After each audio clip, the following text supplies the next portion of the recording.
I'm Debbie Godfrey. Welcome to the Positive Parenting PEP Talks podcast. Today's pep talk is about being consistent.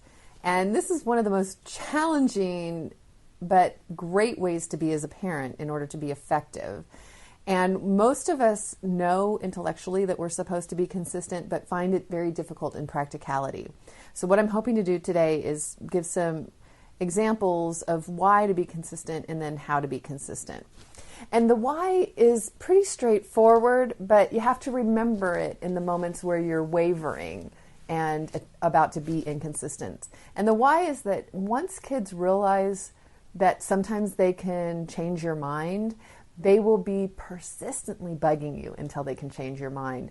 So it's really important that if they know when you go to the grocery store that they don't get any goodies, or when you go to the toy store that they are, you're going for a particular item, they just can't have anything that they want. They're going to learn what your routine is. And if you are inconsistent, like sometimes you'll get them stuff at the counter in the grocery store and sometimes you don't, they're always going to bug you for it. So you have to understand how the kids' minds work. And it's, if I've broken through a loophole before, chances are I'm going to be able to break through it again. And I need to try at least how many times I did it before, if not 5 or 10 or 20 more. So the inconsistency that we exhibit as parents really does undermine our ability to get kids that'll comply with what we ask them to do. So the hows with being consistent is you got to be patient. So if your child asks you for something, let's say that you are consistent. You go to the store and you're consistently saying, we're not going to get any toys at the checkout counter or candy or whatever it is that they're always wanting, and that you consistently follow through with that. Well, they're going to test you every once in a while. So in those moments, in those times where they're going to test you and see if you're going to change your mind about it, you want to take a little bit of extra time, especially if you see it coming. So if they say, I want to get this toy, you just look at them with a lot of compassion and say, we don't get toys at the grocery store, or whatever the item is. And a lot of times we just say no and we don't actually give the child much attention. It'll really help if you can look at your child with a lot of empathy when you tell them no, and realize what a bummer it is to be a kid and to never get what you want when you want it.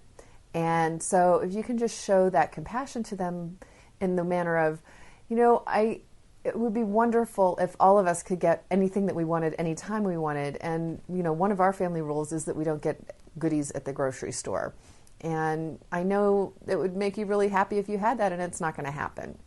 And to just take that extra time and to be consistent, be firm with whatever your limit is in a very loving way and a patient way. And in fact, sometimes we try to leave, tell the kids just no and kind of walk off. And it's actually even more effective if you can go toward your child. So if you walk toward your child with love and compassion in your eyes, put your hand on their shoulder and just really tell them, how it is. And you're really, that you really feel for them that they're not getting this thing that they want. And that can often help with keeping them from really going ballistic and having, a huge meltdown in a public place. So being consistent, really, really one of the most important tools as a parent. As you're going through your day, asking yourself, am I being consistent? Is this how the routine? Is this how we usually do things? Have a great day. Happy parenting. I hope you enjoyed today's episode of the Positive Parenting PEP Talks podcast. For those of you that don't know me, I'm Debbie Godfrey, owner and founder of positiveparenting.com. I hope you'll go and check out my website and follow me on Instagram and let me know about what you thought about today's episode. Did you learn something new? Were you able to do something different with your children? Did you have a success story? Those are my favorite to share. Let me know. Contact me. I'd love to hear from you. And also, what future topics would you be interested in hearing about on the Positive Parenting Pep Talks podcast? Thank you so much for being here and for all of your support. Take care and happy parenting.